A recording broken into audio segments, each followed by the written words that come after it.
Hi, నా దగ్గర కొంచెం వంకాయ విత్తనాలు ఉంటే వేసాను. ఒక 10 మొక్కల వరకు వచ్చినాయి. అవి తీసి నేను అలా విడివిడిగా ప్లాస్టిక్కి మామూలుగా చిన్న చిన్న ప్లాస్టిక్ ఉంటే డబ్బాలు లాంటివి అందులో వేసాను. చూడండి ఎంత హెల్తీగా పెరుగుతుంది మొక్క. చూసారా ఎంత బాగా పెరుగుతుంది వంకాయ మొక్క.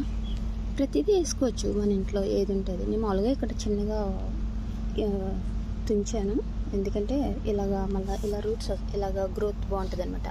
అంటే గుబురిగా వస్తుంది మొక్క. ఇది ఇంకా దీనికి కూడా తుంచాను. ఇవి వస్తున్నాయి చూస్తున్నారా అక్కడ ఎక్స్ట్రాగా, దీనికి కూడా తుంచాను.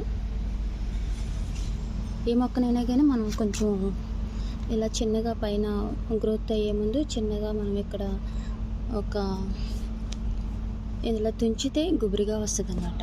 చూడు ఎలా వస్తున్నాయో చూడండి. ఓకే, అలాగే మొక్క కింద భాగంలో ఖాళీగా ఉంది, దాంట్లో మెంతికూర వేసాను. చాలా బాగా వచ్చింది, చాలా బాగా వచ్చింది.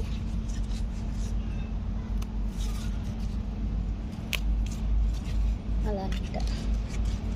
అలాగే ఇంకా అవి కూడా సీడ్స్ ఇంకా కొంచెం గ్రోత్ అయినాయి, అవి కూడా తెచ్చాను మొక్కలు పెట్టడానికి. ఇది రీసెంట్గా ఇప్పుడే తెచ్చాను, ఇంకా పెట్టలేదు, పెడతాను, మొక్కలు నాటుతాను. అలాగే వంకాయ మొక్కలు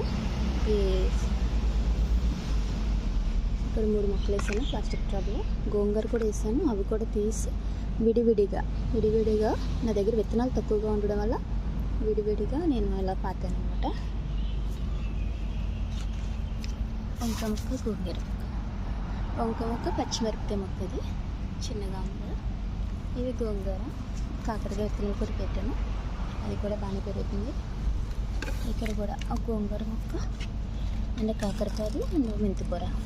ప్రతి దాంట్లోనూ ఒక మొక్క వేయాలని ఏమీ లేదు, చాలా బాగా గ్రోత్ అవుతుంది అది. అలా ఈజీగా ఇంట్లో చక్కగా ఈజీగా టైంపాస్ అవుతుంది. ఫ్లవర్స్ కూడా వస్తున్నాయి కాకరపాతకి. అలా ఉంది, బాగుంది.